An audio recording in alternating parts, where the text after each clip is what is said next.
Hello, hello, hello. This is the Dopest Historian with Dope History Month, checking in with you live. I'm the dopest historian. I love Black history.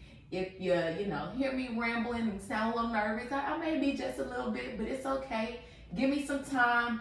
We're gonna have a great time this August. I have music curated for you guys. I have a lot of dope Black history that I hope you guys are interested in and finding out.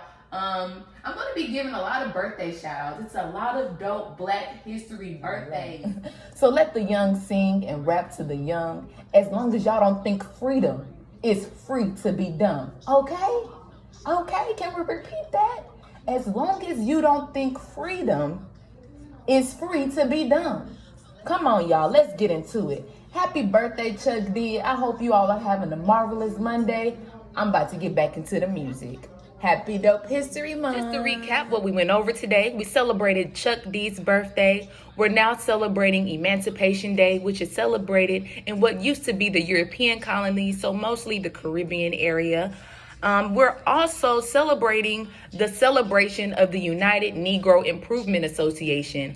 On today in history, August 1st, 1920, Marcus Garvey and his supporters strolled Harlem in pride, in Black pride, letting them know that we are here and we're here to stay.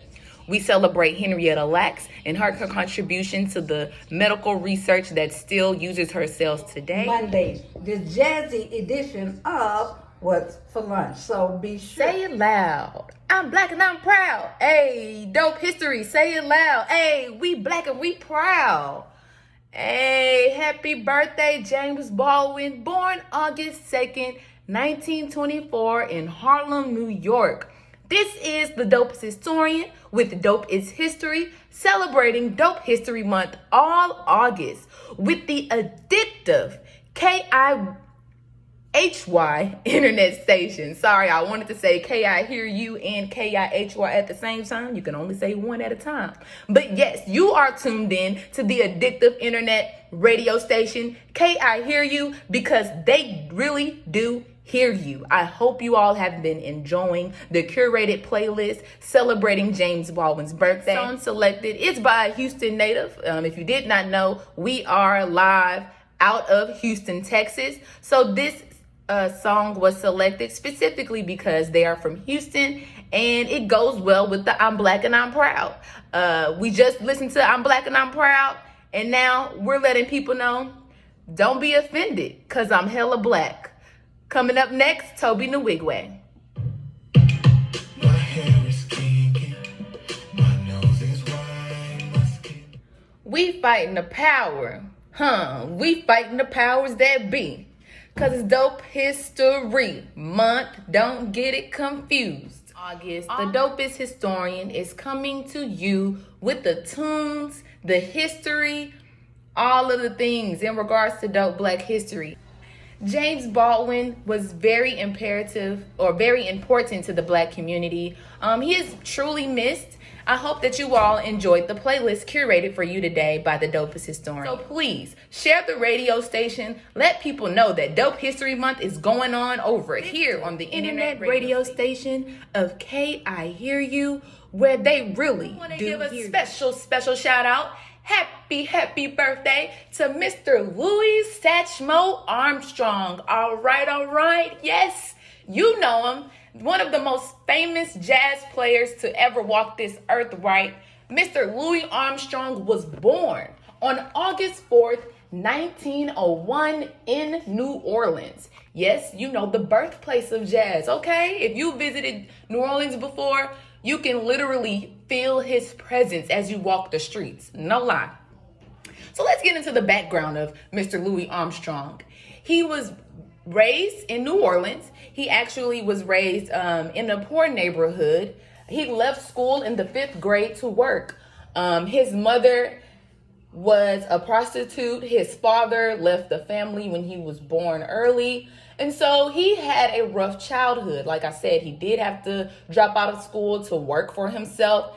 And once he dropped out of school, he joined pretty much some street people, and that he basically sung on the streets for money.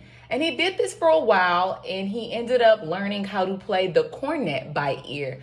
I actually learned today that he didn't actually start playing the trumpet until around the 1920s. Understand that Louis was doing music for a very, very long time, before the 1920s, right? And he didn't die until when did he die, y'all? In the 70s, okay? He was doing music for over 30, 40, I want to say even 50 years. That's a lot of music. But okay, let's continue. Okay, so yesterday, y'all remember I was talking about the drama in regards to Marcus Garvey and his wives. Well, I'm not going to get too much into the drama with Louis Armstrong and his marriages, but he did have 4 wives. He had 4 different wives over his lifetime. So his first wife, he actually married when he was around 17 years old. He also was known and responsible for the adoption of his cousin's child. His cousin passed away while giving birth to her child, and he took that child in and took care of him for his whole life. When he was married to his first wife, everything was, pretty much what you would expect for someone who grew up in a toxic environment. And to be honest, when you look into the marriages of Louis Armstrong, you kind of see that these reoccurring instances of fights and just unhealthy loving. And I was, after reading into things, I'm like, well, yeah, he didn't have that good of an upbringing, so he's just doing what he knew, right? I don't want to fault him too much on being human, right? I spoke on that yesterday. At the end of the day, we're talking history, but these people lived regular lives just like we live lives. We make mistakes every day. What we do best is try to learn from them and do better in the future, right? From 1925 till 1928, he made more than 60 records. These are known as the most important and influential recordings in jazz history. All right? That's 60 records in 3 years. Mr. Armstrong was not the one to be afraid of work. He was very dedicated to his work. He started off in New Orleans, and a gentleman actually asked for him to come up to Chicago to start playing. And it was in Chicago where he honed his skills and became the Louis Armstrong that we know today. During the Harlem Renaissance, of course, he was in Harlem.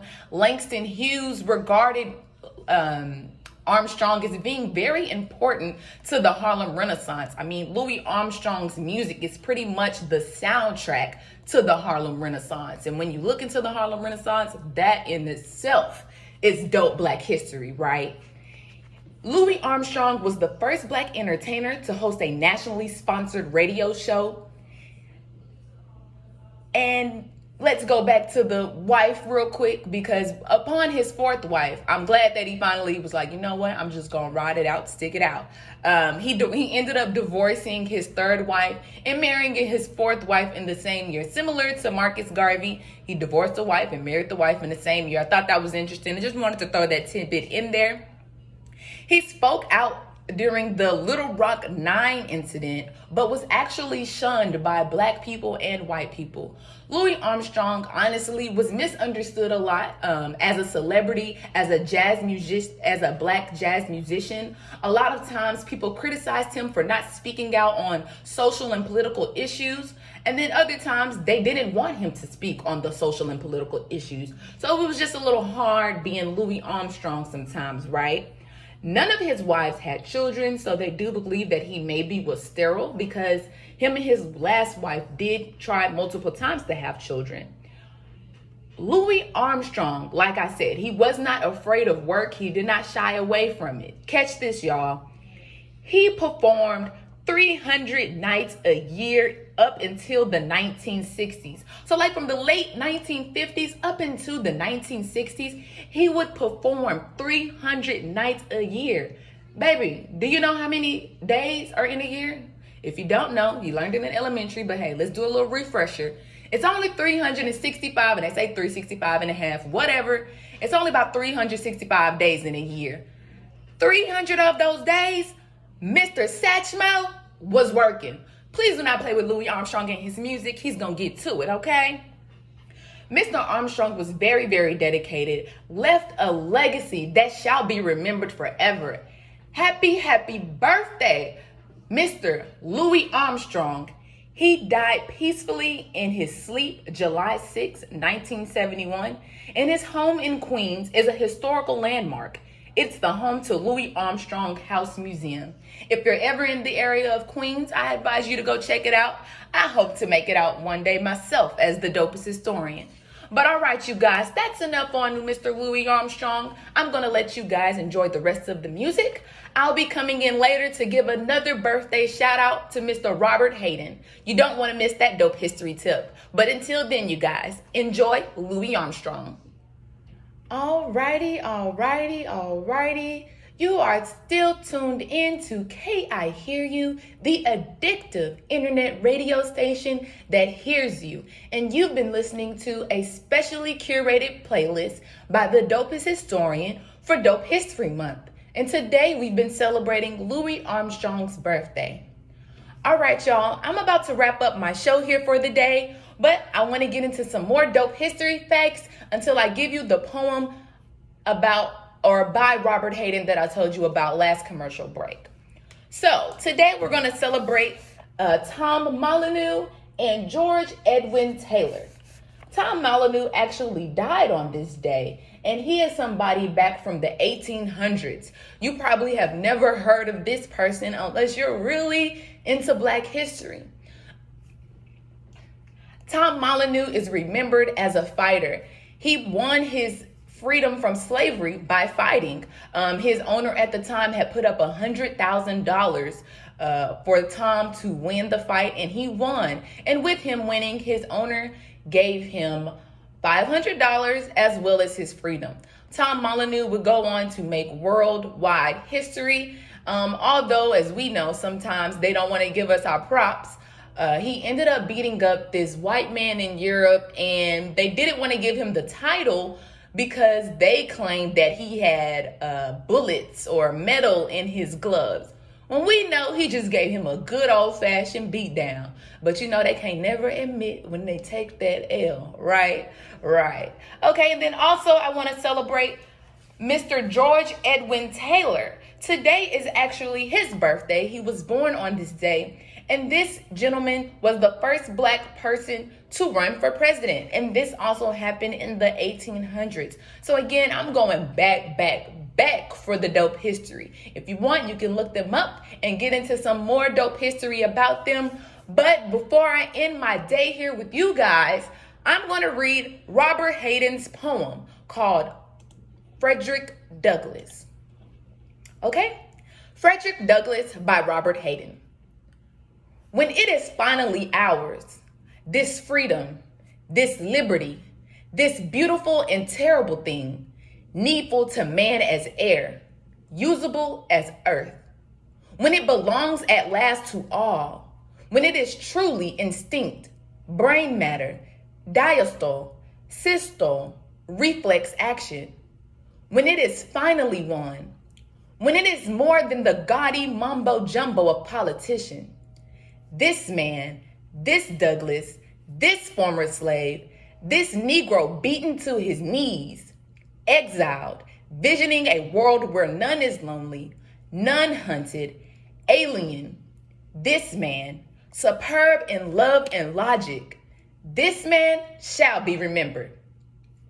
Oh, not with statues' rhetoric, not with legends and poems and wreaths of bronze alone, but with the lives grown out of his life, the lives fleshing his dream of the beautiful, needful thing.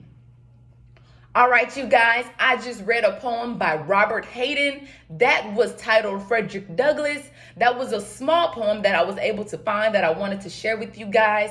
He also has a poem in regards to Malcolm X and Nat Turner. If you're into what I just read to you, I advise you to go ahead and get in the Google search and look up some more poems by Robert Hayden. His writing is very interesting, and the fact that he writes on Black history is dope, right? All right, you guys, I have enjoyed my hour with you all. I hope that you have enjoyed the tunes of Louis Armstrong today.